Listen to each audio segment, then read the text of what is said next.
mentre Maria giocando ascoltava. Povera figlia commossa piangeva. Perdono a Luigino a domandava, ci domandava perdono, mentre lo padre tutto senteva.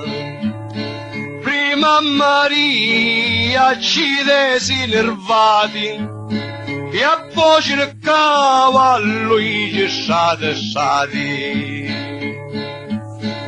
Mentre Maria domandava perdono a Luigi, il padre senteva tutto. Il padre prende la figlia, la porta a casa e incomincia a dare nervati. Lascia la figlia e parte in cerca a quel giovane, strada. Lo incontra e lo pigliava a timbolati. E in faccia lo sputò diverse voti. Si donne figli amara più guardati, della pistola sintiti le noti. Luigi disse c'avete ragioni, faceteci sposare a due cafoni. Solo due parole ha detto pescatore, Don Salvatore. Voi siete il padre della ragazza, voi siete il padrone. Volete che vostra figlia sposa Giacomo Polverente? Fate quello che vi piace. Sa bene dico. Ma vindi miglia morto un danagnoni,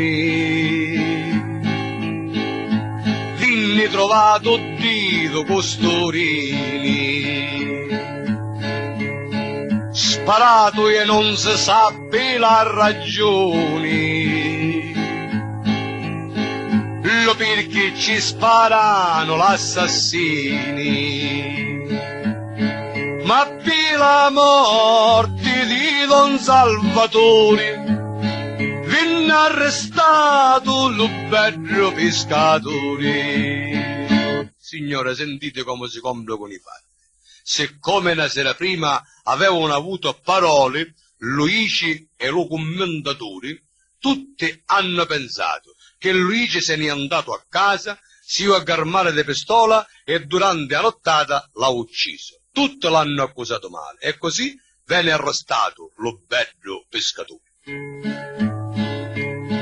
E Mara piange con tanto dolore, pensa l'amore son dalle galere. L'amore pensa e forse fu l'amore che fece i miracoli più veri. Mara pregava e mentre prega Mara, miracolosa vera Santa Chiara. Tutti lo credevano colpevole, solo Maria lo credeva innocente. La povera ragazza non faceva altro che pregava notti e giorni. E forse qualcuno ha sentito quei preghiere. Sentite cosa succede. Fu lo vinto da vostro notte chiara, che la luna mannava la lustrura. Mara dormeva e Cristo ci prepara una gran sorpresa piccola creatura. Si sveglia Mara, abbandonò lo letto che ci aveva un dolore in talo petto. La ragazza durante la notte si sveglia e se ne va nell'altra stanza. Parlando proprio scherzo siciliano, la ragazza se ne va al gabinetto. Ma mentre ritornava a passo retto, disse rumori e si fermò de scatto. da paura ci tremò lo petto, ma poi pensavo che fossi lo iatto,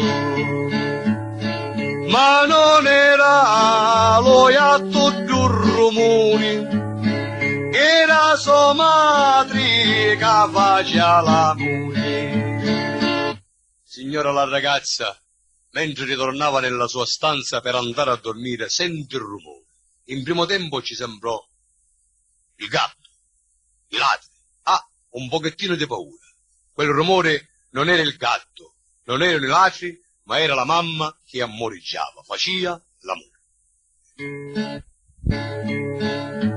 Mara s'affronta da dei cognitori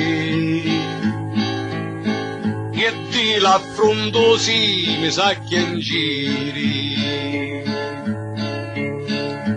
Guarda la madre, donna senza onori,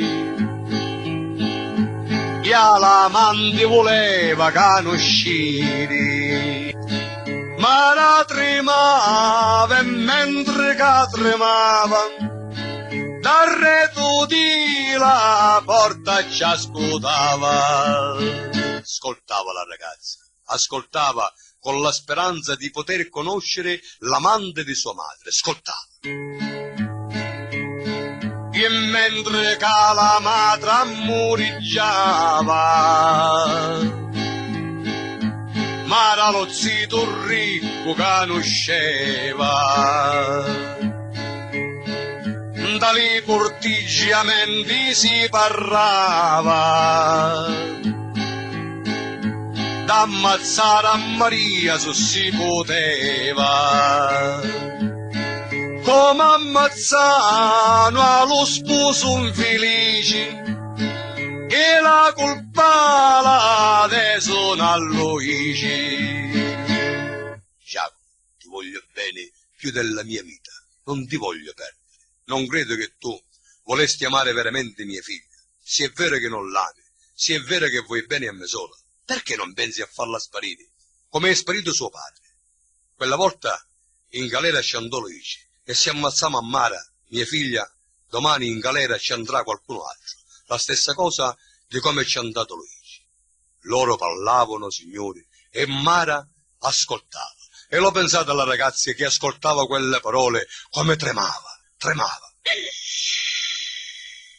Assassini, ma allora sono stato loro a uccidere mio padre. Assassini, tremava.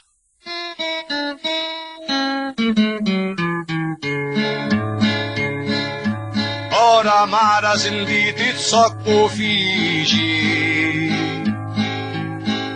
di 16 anni quando fu capaci, senza rumori chiudi agli nemici, e li lasciavo dalla santa pace. Ma la s'allontanavo spaventata, feci in caserma una telefonata. Mara si allontana in punta di piedi, se ne va nell'altra stanza, prendi il telefono e telefona alla caserma dei carabinieri. Brigadiere, vi prego di darmi aiuto. La mia vita è in pericolo. Ho scoperto l'assassino di mio padre. Non c'è tempo da perdere. Venire in via Trento, numero 57. Poi Mara ne ci aspettando la strada, la legge per salvarci la vita. Passavo sì e non a menzolata, la legge arriva e la trova velita. E non appena la legge arrivavo, di non fare i rumori li pesavo. Il tempo che la camionetta fa la strada della caserma in via Trento, la ragazza scende la scala in punta di piedi e aspetta nella strada per avere paura che da un momento all'altro la potevano uccidere. Appena arriva la camionetta con i carabinieri, la ragazza ha detto: mi raccomando, brigadiere, di salire le scale ma senza fare rumore. Possibilmente, per non fare rumore, toglietevi scarpe dai piedi. Con le vostre stesse orecchie vi faccio ascoltare che cosa dicono gli assassini. Entrate, entrate, entrate. Trasi la legge li scalacchianavo, che mara dissi ora penso io. La porta di sua mamma ci bussavo, e sua madre la porta ci rapivo, ma la trasivo con buoni maneri, ci presentavo l'angeli severi. Tremò la madre, tremavo l'ingegneri, le fatte non le possono smentire, ma ci disse dentro i galeri, l'uomo non c'è dove ti niscire. Gli assassini vengono arrestati e lui ci fu messo a libertà. L'ultimo 4 amici italiani che si vedono spose le dozzine, contro lo vero amore in allottati, perché contro l'amore perderete. L'amore vince qualsiasi intreccio, pensate che scrivi un po' saccaciccio, che non ci contro lo destino, pensate che canto un po' saccanino.